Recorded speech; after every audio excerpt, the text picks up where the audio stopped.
My father-in-law laughed in my face and told me I couldn't afford a lawyer to fight his son. I looked him dead in the eye and said, "You're right." What he didn't know was that I'd already made one phone call and the man on the other end of that line was about to walk into a courtroom and take everything Richard Porter thought he owned. But I'm getting ahead of myself. Let me start where this really began, 18 years ago, in a life I built on silence. My name is Cassidy Porter, and for 18 years I was married to a man named Ethan, and for 18 years I let his family believe I came from nothing. That wasn't an accident. It was a choice and it was mine. I'm a major in the United States Army. I've spent my adult life following orders and giving them learning that the loudest person in the room is rarely the most dangerous one. I learned discipline before I learned how to fall in love, and somewhere along the way that discipline became the only armor I had left in a marriage that slowly stopped being about me. We lived comfortably, not extravagantly. I never wanted extravagant, but comfortably on a combined income that let us keep a modest colonial house outside of Richmond. 2 cars in the driveway, and a kitchen where I used to make dinner every night I wasn't deployed. I never once mentioned my maiden name meant anything. I never brought it up at Thanksgiving, never corrected anyone at a holiday party, never so much as hinted that there was a version of my life Richard Porter knew nothing about. Richard is my father-in-law. 71 years old, retired now, though retired is a generous word for a man who still calls the office 4 times a day to make sure nobody forgets whose name is on the building. He built a shipping logistics company from a single truck in 1979 into something worth more than most people will see in 3 lifetimes. And somewhere in that climb, he decided that money wasn't just a tool. It was proof.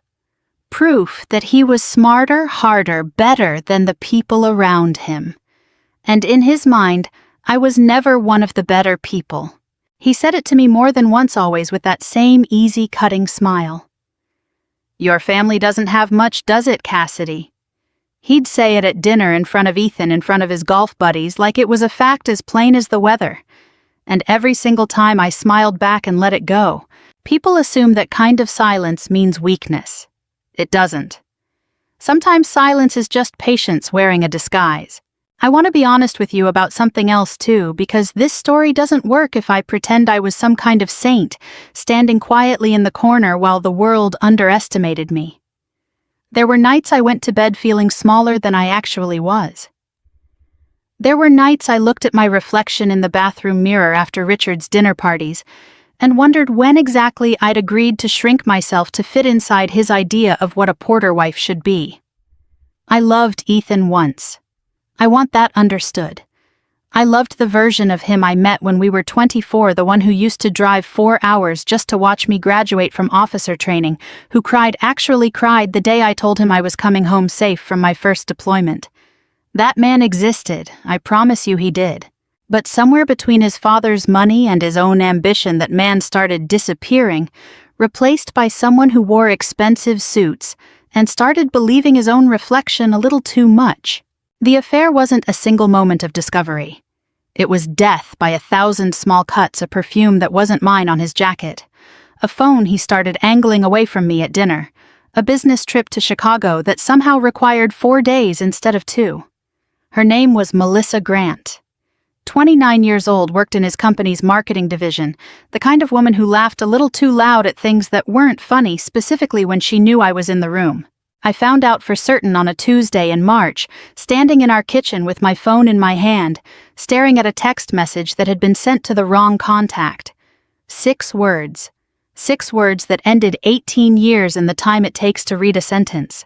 I didn't scream. I didn't throw anything.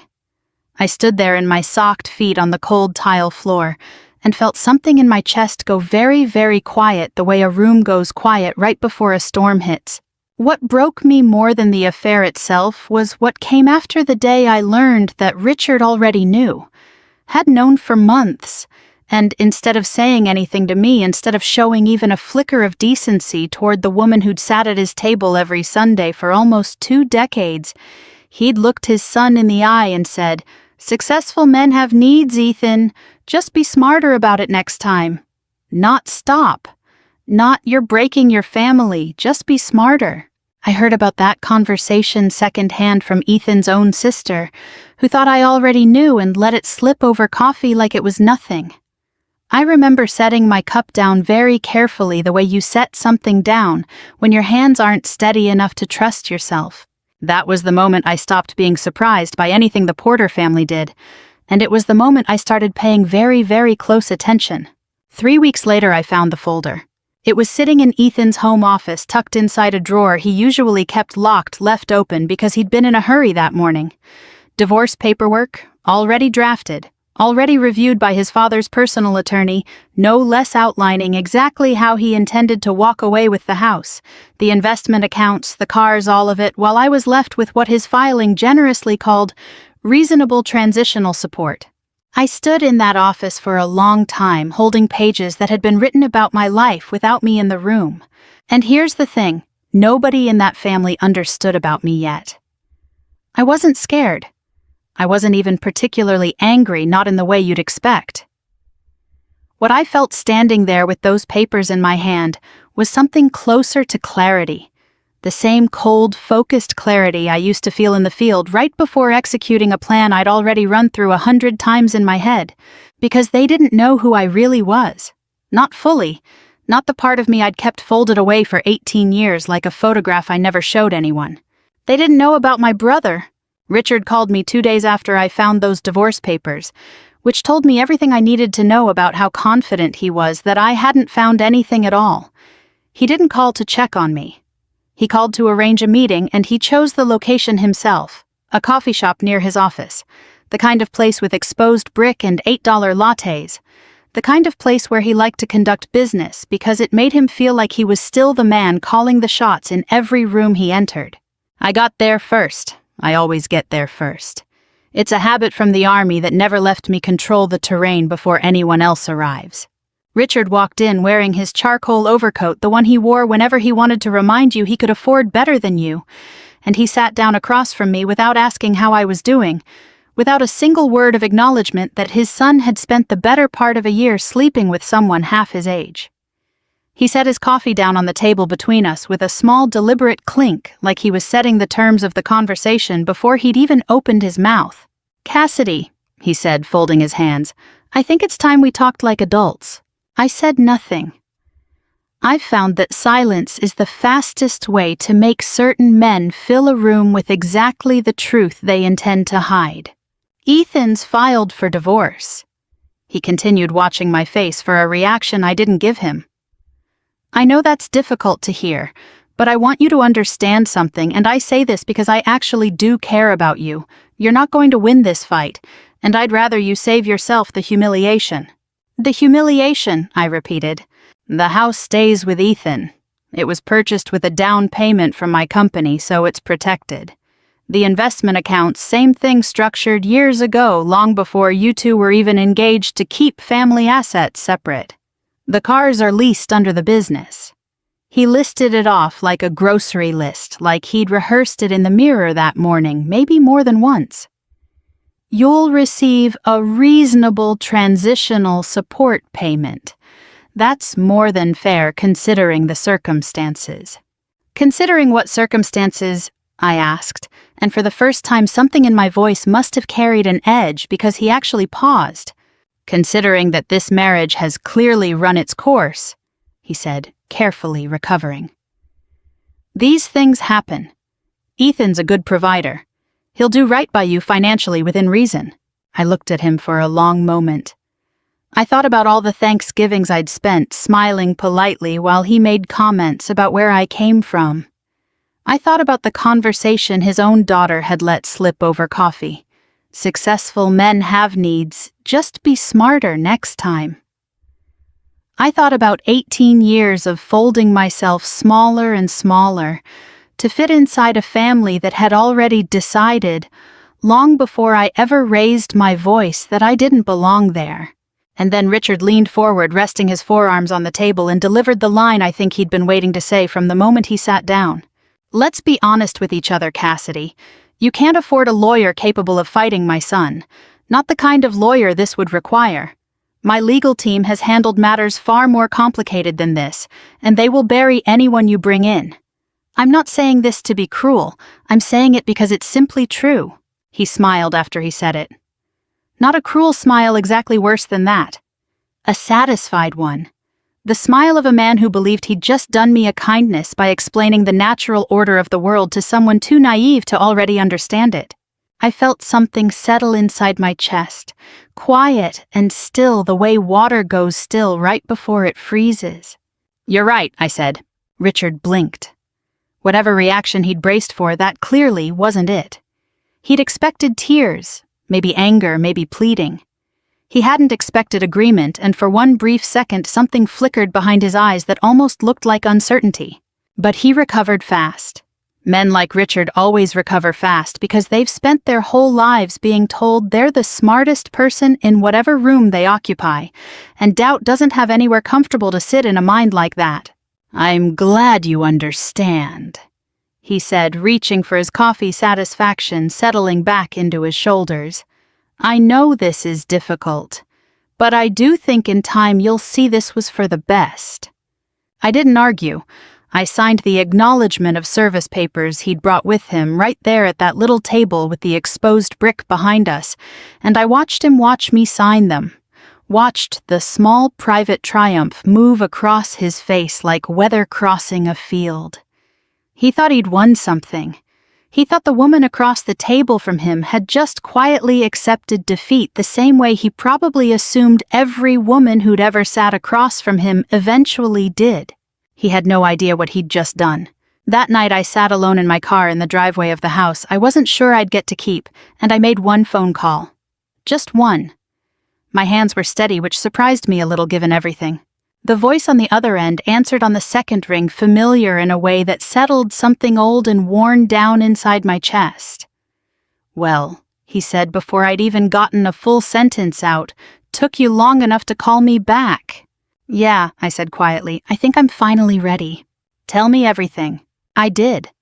All of it, the affair, the hidden asset structuring Richard's little speech about lawyers I couldn't afford every smug word of it. There was a long pause on the other end when I finished, the kind of pause I recognized from childhood. The pause that meant he was already 3 steps ahead of me, already building something in his mind that I couldn't yet see the shape of. "Cassidy," he finally said, and I could hear the change in his voice, something sharpening underneath the calm. "I need you to trust me completely on this. Don't hire anyone. Don't sign anything else without me seeing it first. And whatever you do, don't tell them who I am. Not yet." I didn't tell him he didn't need to ask. I'd been keeping that secret for 18 years. What was a few more weeks?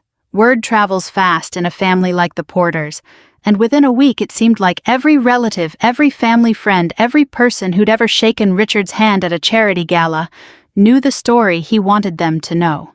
Cassidy couldn't afford real representation. Cassidy was going to try to fight this alone, or worse, with some overworked public defender types who handled uncontested divorces and nothing more. Cassidy, bless her heart, simply didn't understand what she was up against. I heard it secondhand, the way I heard most things about myself in that family, filtered through someone who thought they were doing me a favor by warning me. Ethan's cousin called to check in, which really meant she wanted to see how I was holding up under the humiliation everyone assumed I was drowning in. "Richard's telling everyone you're representing yourself," she said, her voice syrupy with concern that didn't quite mask the curiosity underneath it. "Is that true?" "I have representation," I told her, and left it there. She didn't ask who. I didn't offer. That became something of a pattern over the following weeks, people fishing for details, and me giving them nothing to work with, which of course only fed the story Richard was so eager to tell. The less I said, the more they assumed I had nothing to say. Richard, for his part, seemed to be enjoying himself immensely. I saw it in the way he carried himself at a family barbecue 3 weeks after our coffee shop meeting, holding court by the grill with a beer in his hand, telling some story to his golf friends that ended with him glancing over at me and saying loud enough to be heard, "Some people just don't know when they're outmatched." His friends laughed. I didn't react. I've stood in rooms far more dangerous than a suburban backyard listening to men who thought their words could actually reach me. Ethan, meanwhile, had hired one of the most expensive family law firms in the state, Whitfield and Marsh, a name I recognized because they'd been featured in a regional business magazine for handling the divorce of a well-known local sports franchise owner. Richard made sure I knew the name. He made sure everyone knew the name. It was meant to be intimidating, and to most people in our circle, I imagine it was. Melissa, of all people, found a way to needle me too. I ran into her once entirely by accident at a grocery store 2 towns over, of all places, and instead of having the decency to look away, she smiled at me. Actually smiled like we were old friends bumping into each other, and said, "I hope you find someone decent to help you through this. It must be so hard doing this alone." I looked at her for a long moment, taking in the woman my husband had chosen to blow up 18 years of my life for, and I said, "I'm not alone, but thank you for your concern," and pushed my cart past her. She didn't know what to do with that. Neither did Richard, apparently, because word came back to me a few days later that he'd made a comment at dinner wondering aloud what exactly I meant by, that was I bluffing, was I simply too proud to admit the truth, or was there something he was missing? I let him wonder. Wondering was good for him. Wondering was frankly the least he deserved. What none of them saw, because none of them were paying attention to me the way they were paying attention to Richard's version of events, was that my life hadn't actually changed very much during those weeks. I still woke up at 5, still ran 3 miles before the sun fully cleared the tree line still reported to base, and did the work that had nothing to do with any of this training. Soldiers reviewing logistics reports, sitting through briefings that required a kind of focus that honestly was a relief compared to everything waiting for me at home. There's a strange comfort in discipline during chaos. The Army teaches you that structure doesn't abandon you just because your personal life has caught fire. You put one boot in front of the other. You do the work in front of you. You trust the plan even when you can't see the whole shape of it yet. And every evening after the run, after the reports, after dinner, alone in a house that felt more like a waiting room than a home, I got a phone call. Always around 8, always brief. "How's the mood over there?" he'd ask. "Confident, loud, exactly what we want." "Good. Keep it that way. Don't correct anyone, don't confirm anything. Let them build the story they want to believe." "You almost ready?" A pause, and then, with something that might have been the faintest trace of a smile in his voice, he said, "Cassidy, I've been ready since the day I found out what that man's father said to him. This isn't going to be close." I believed him. I'd believed him my entire life in ways that had nothing to do with this divorce, and everything to do with who he'd always been to me. The person who used to walk me to the bus stop when I was 6 and he was 12. The person who sat with me in a hospital waiting room the night our mother had her first heart attack. The person who'd built an entire career on the simple, stubborn belief that preparation beats arrogance every single time. 2 nights before the hearing, he called with one final instruction delivered so calmly it almost didn't register as significant until later. "Court's at 9, he said. "Don't get there early." "Why not?" "Because I want Richard settled in, comfortable, confident that nobody's coming." Another pause, longer this time. Let him enjoy the quiet for a minute. It won't last. The morning of the hearing, I woke up before my alarm, the way I always do before something that matters, and I lay in bed for a few minutes, just listening to the house settle around me, thinking about how strange it was that this might be one of the last mornings I woke up in it. I put on a simple navy suit, nothing designed to make a statement, nothing borrowed or rushed for the occasion. I looked at myself in the mirror for a moment longer than usual, not out of vanity, but because I wanted to remember exactly what I looked like on the morning everything changed, whichever direction it went. I drove to the courthouse alone. I'd told Daniel not to arrive early, and I meant to follow my own instructions, arriving with maybe 10 minutes to spare enough time to find the courtroom without rushing, not enough time to sit around and let anxiety creep into my chest the way it wanted to. Richard was already there when I walked in, seated on the other side of the aisle with Ethan beside him, both of them in tailored suits that probably cost more than my monthly salary. Richard's legal team surrounded them, 3 attorneys from Whitfield and Marsh, all sharp haircuts and leather portfolios, the kind of presence designed to fill a room before anyone said a single word. Richard turned when I walked in, and I watched his eyes move past me, scanning the space behind me, looking for whoever I'd supposedly hired. When he didn't see anyone, a small, satisfied smile crept across his face, the same smile from the coffee shop, except wider now, more confident, like a man watching a bet he was certain he'd already won. "I don't see your lawyer, Cassidy," he said, not quietly loud enough for the row behind us to hear loud enough that a couple of Ethan's attorneys glanced over with something between curiosity and pity. "I did warn you." I sat down at my table. Alone as far as anyone in that room could tell. I set my folder down in front of me, folded my hands, and said nothing, which seemed to satisfy Richard even more than an answer would have. The clerk called the room to order. Judge Eleanor Whitman entered. I'd heard her name mentioned once or twice in passing, a judge known around the county for being unusually sharp, unusually patient, and famously unimpressed by theatrics from either side of her courtroom. She took her seat, glanced over the room, and the bailiff began reading the case number into the record. Richard leaned toward Ethan and murmured something I couldn't quite hear, but I saw the shape of his mouth, saw the satisfaction sitting comfortably on his face. And for just a moment I let myself feel the full weight of 18 years sitting across from a man who'd never once believed I was capable of surprising him. That was when the courtroom door opened. I didn't turn around right away. I'd learned a long time ago that stillness carries its own kind of power, that the person who doesn't flinch is often the person controlling the room even when it doesn't look that way yet. But I heard the door, heard the soft, deliberate footsteps crossing the back of the courtroom, heard the particular rhythm of dress shoes that belonged to someone who walked like he owned wherever he was standing. A man in a dark charcoal suit moved down the center aisle carrying a leather portfolio under one arm, unhurried, entirely unbothered by the room full of eyes that had turned to watch him. He didn't look at Richard.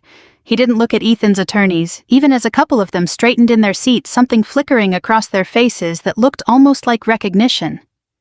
He walked straight to my table, set his portfolio down beside mine, and took the seat next to me like he'd been sitting there his whole life. Richard was still smiling. For maybe 3 more seconds he was still smiling because he hadn't put it together yet, hadn't connected the dots between the stranger who'd just sat down beside his daughter-in-law and anything that should concern him. Then the clerk read the appearances into the record, her voice flat and procedural, the way clerks recite things they've said 1,000 times before. Counsel for the petitioner Whitfield and Marsh representing Mr. Ethan Porter. Counsel for the respondent, Sacrosands, Sauersanamausans. She glanced down at her notes, then up again. Daniel Brooks representing Mrs. Cassidy Porter. The name landed in that courtroom like a stone dropped into still water. I watched it happen in pieces, the way you watch weather change over a long horizon. First, the small crease between Richard's eyebrows, a flicker of something trying to place a name that sounded distantly, uncomfortably familiar. Then, one of Ethan's attorneys, the youngest one, leaned toward his colleague and whispered something urgent, his eyes wide. Then the older attorney beside him actually turned fully around in his seat to look at the man sitting beside me, his expression shifting from mild curiosity into something closer to alarm. "Is that?"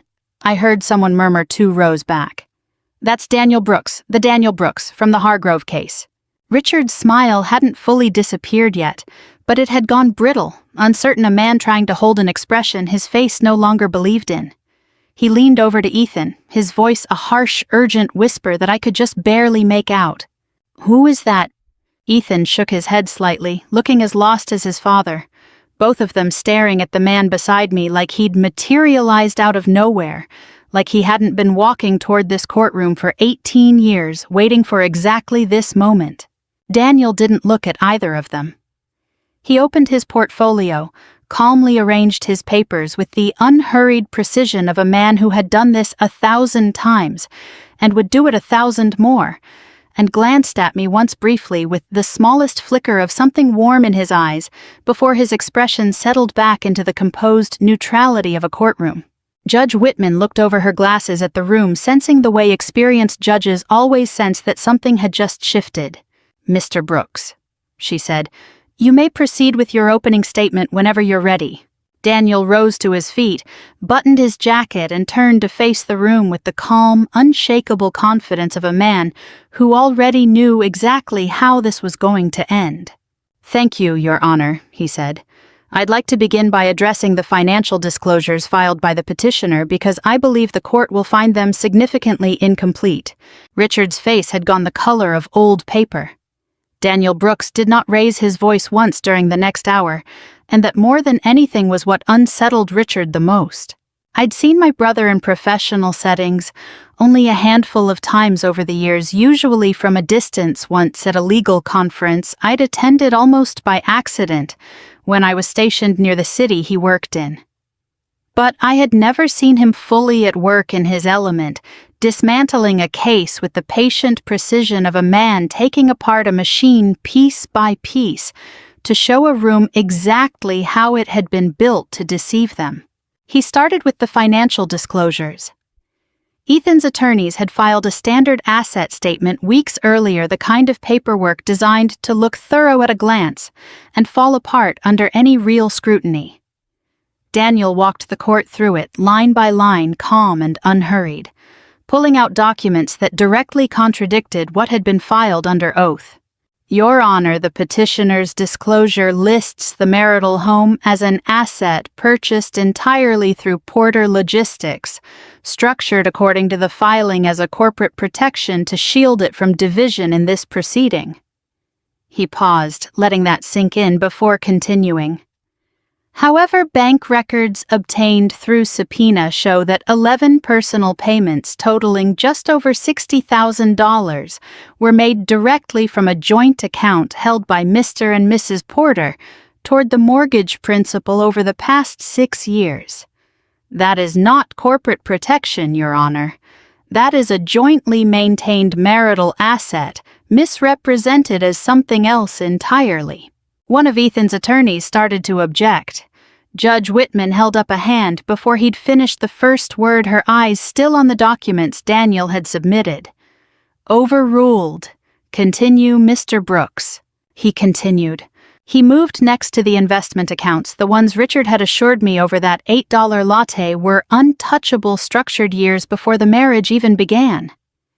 Daniel produced transfer records showing that funds had been moved out of those accounts 3 separate times in the past 8 months, each transfer timed within days of Ethan filing paperwork related to the divorce, each transfer routed through a shell entity registered under Porter Logistics, but controlled according to signatory documents exclusively by Richard. "This is not incidental," Daniel said, his voice never rising, never sharpening into anger, which somehow made every word land harder than if he'd shouted it. "This is a pattern of asset concealment initiated by Richard Porter, executed with the direct knowledge and cooperation of his son, timed specifically to move marital property beyond the reach of this court, before the petition was even filed." I watched Richard's face during all of this. He'd stopped looking smug somewhere around the second document. By the third, he'd started leaning over to his own attorneys in short, urgent bursts, and I could tell from the tight set of their jaws that they hadn't known about at least some of what Daniel was presenting. That was, I realized, its own kind of quiet victory. Richard hadn't just been hiding things from me. He'd been hiding things from the very lawyers he'd hired, too confident to imagine anyone would ever dig deep enough to find them. Then Daniel brought up Melissa. He didn't do it cruelly. He didn't linger on the affair itself, didn't try to humiliate anyone with salacious detail, which I appreciated more than I expected to. Instead, he focused entirely on the financial trail, a corporate credit card issued in Ethan's name through Porter Logistics, used to fund an apartment lease in Melissa Grant's name, along with a series of gifts, a car lease, and a European vacation. None of it disclosed as marital spending. All of it buried in a general expense category labeled client relations. Client relations. Daniel repeated, letting the phrase sit in the air a moment dry and precise. Your Honor, I'd invite the court to review Exhibit 14, which itemizes these particular client relations expenditures totaling just under $94,000 over the past 18 months. Someone in the gallery actually laughed, a short involuntary sound quickly stifled.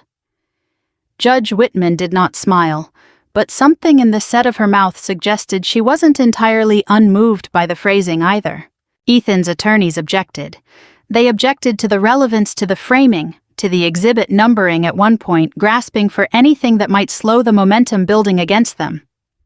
Judge Whitman overruled nearly every objection, her patience for procedural stalling visibly thinning as the morning wore on. Richard, for his part, had gone entirely silent by the time Daniel introduced the text messages. A string of communications between Richard and Ethan spanning nearly a year subpoenaed from Ethan's company-issued phone, in which Richard could be seen directly instructing his son on how to structure the transfers, which accounts to use how to word certain internal memos to avoid raising red flags with the company's own compliance department. One message read aloud by Daniel in the same even, unhurried tone he'd used for everything else seemed to hit the room harder than anything before it. Richard had written 8 months earlier. Move it before she gets curious. She's smart, but she trusts you. Use that. I felt something tighten in my chest when Daniel read that one aloud.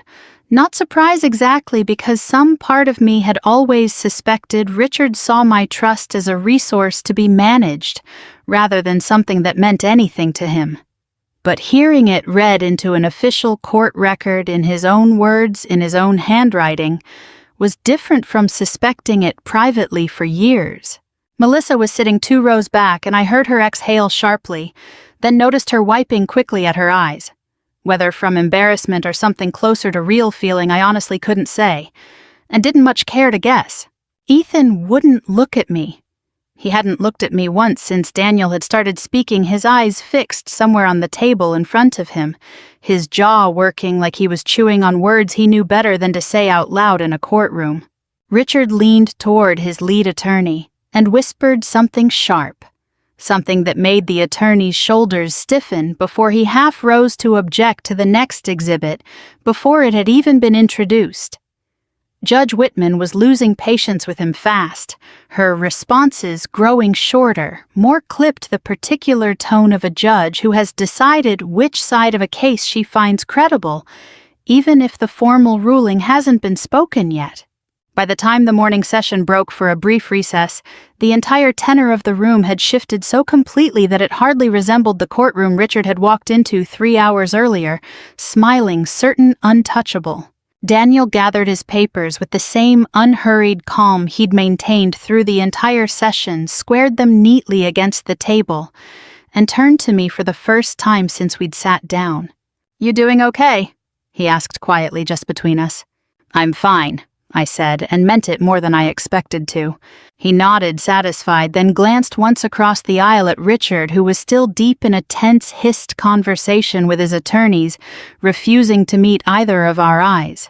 "We're not done," Daniel said, turning back to me, his voice low enough that only I could hear it. "There's one more witness this afternoon.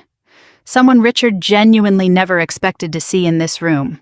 The afternoon session resumed at 1:30, and the courtroom felt different than it had that morning. Word had clearly traveled during the recess because the gallery had grown noticeably fuller, a handful of people I didn't recognize slipping into the back rows, drawn, I assumed, by whatever version of the story had already started circulating through the courthouse hallways. Richard looked different too. The confidence that had carried him through the morning, the easy certainty in the set of his shoulders, had thinned into something tighter, more brittle. He kept glancing toward the door every time it opened, like a man bracing for the next blow before he even knew where it was coming from. He didn't have to wait long. Daniel rose and addressed the court. "Your Honor, at this time I'd like to call Mr. Gerald Finch to the stand." I watched Richard's face when the name landed, watched real, unmistakable recognition move through him, followed almost immediately by something closer to dread. I didn't know the name myself, not yet, but I understood from Richard's reaction alone that whoever this man was, his presence in that courtroom mattered enormously. Gerald Finch turned out to be a heavy-set man in his early 60s, gray-haired, wearing a suit that looked slightly too formal for him, like he didn't often have occasion to dress this way. He walked to the stand with the careful, deliberate steps of someone who clearly did not want to be there, someone who kept his eyes fixed straight ahead, refusing to look toward Richard's table even once. Daniel established the basics, first his voice, as calm and methodical as it had been all morning. Gerald Finch had served as the chief financial accountant for Porter Logistics for 19 years until his resignation 8 months earlier. He had overseen the very accounts Daniel had spent the morning walking the court through. "Mr. Finch," Daniel said, "can you tell the court why you resigned from Porter Logistics?" Gerald shifted in his seat, glanced briefly at Richard, then away again. "I was asked to structure a series of transfers that I didn't believe were legitimate business transactions. Can you elaborate?" Mr. Richard Porter came to me directly on 3 separate occasions and instructed me to move funds from accounts associated with Ethan Porter's personal investments into holding entities registered under the company. He asked me to code these transfers as operational expenses. I told him I wasn't comfortable doing that without proper documentation showing legitimate business purpose. He told me. Gerald paused and for the first time looked directly at Richard, his jaw tight. He told me that my job was to do what I was told not to ask questions about family matters. A murmur moved through the gallery. Judge Whitman's expression didn't change, but she made a note unhurried on the pad in front of her. Daniel walked Gerald through each transfer, specifically cross-referencing dates, account numbers, and the internal memos Gerald himself had eventually started keeping quietly as a kind of insurance policy once he'd realized what he was actually being asked to participate in. "Why did you keep these records, Mr. Finch?" Daniel asked. "Because I've been in this business a long time," Gerald said, "and I've learned that when a man asks you to help him hide something from his own family, sooner or later, somebody's going to come asking questions. I wanted to be able to answer them honestly when that happened." "And is today that day?" "Yes," Gerald said quietly, "it is." Ethan's attorneys tried to shake him on cross-examination, suggesting he was a disgruntled former employee, implying some kind of grudge or financial motive behind his testimony. Gerald answered each question steadily without defensiveness, without any of the theatrics I might have expected from someone put through that kind of pressure. He simply repeated calmly that he had documentation for everything he'd said, and that documentation had already been entered into the court record that morning. By the time Gerald stepped down from the stand, Richard had stopped even pretending to whisper instructions to his attorneys. He sat very still, staring at the table in front of him, his hands folded so tightly his knuckles had gone pale. What happened next wasn't in any transcript, wasn't part of the official proceedings, but I heard it clearly sitting close enough at our table to catch every word. Richard leaned toward Ethan, his voice low, but sharp with something that sounded like real panic, breaking through for the first time all day. "You told me the accountant signed off on everything," Richard hissed. "You told me this was clean." "I told you what you wanted to hear." Ethan snapped back, quiet but furious, "because you never once asked me if it was actually legal. You just told me to do it. I was protecting this family." "You were protecting yourself," Ethan said, and something in his voice cracked slightly. 18 years of deferring to his father, finally splitting open in the worst possible place to have it happen. "You've always just been protecting yourself, and you made me complicit in it." Richard turned away from him, his jaw working, and for the first time since I'd known him, I saw something on his face that looked almost like fear. Not fear of losing money. Richard had weathered financial setbacks before, and always emerged fine. This looked like something closer to the fear of finally being seen clearly after decades of controlling exactly how people were allowed to see him. Melissa had already slipped out during Gerald's testimony, and I noticed her seat remained empty for the rest of the afternoon. I sat quietly through all of it, watching two men who had spent months underestimating me now turn on each other in a room full of strangers, and I felt something I hadn't expected to feel. Not triumph exactly. Something quieter than that. Something closer to relief, the particular relief of finally watching the truth stand up in a room where for years only Richard's version of things had ever been allowed to exist. Daniel returned to our table and sat down beside me, his expression composed, but his eyes carrying the faintest trace of something satisfied underneath the professionalism. "That's the case," he said quietly. "Richard just ran out of people willing to lie for him." I nodded, watching Richard across the aisle, watching a man who had built his entire identity on being untouchable finally understand in real time exactly how much he was about to lose.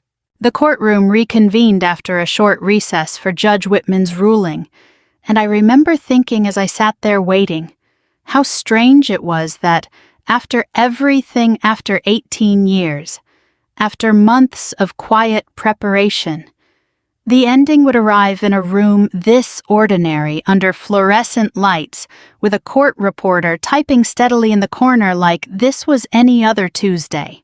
Judge Whitman didn't waste time with theatrics. She spoke plainly, methodically, the way I imagined she'd spoken thousands of times before in that same chair, though I doubt many of those rulings carried quite this much weight for the people sitting in front of her.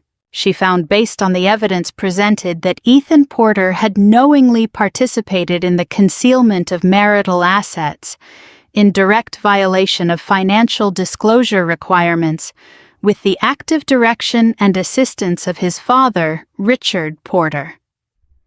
She ordered a full and equal division of all marital property, including the home, the investment accounts that had been improperly transferred, and additional compensation, to account for the funds diverted toward what the court's written order dryly referred to as undisclosed personal expenditures. She further ordered that Ethan bear the full cost of my legal fees, citing the deliberate and bad faith nature of the concealment as grounds for the award. Richard sat frozen through the entire reading, his face pale, his eyes fixed on some point on the table in front of him that I don't think he was actually seeing anymore. When the judge finished and the room began to empty, I stood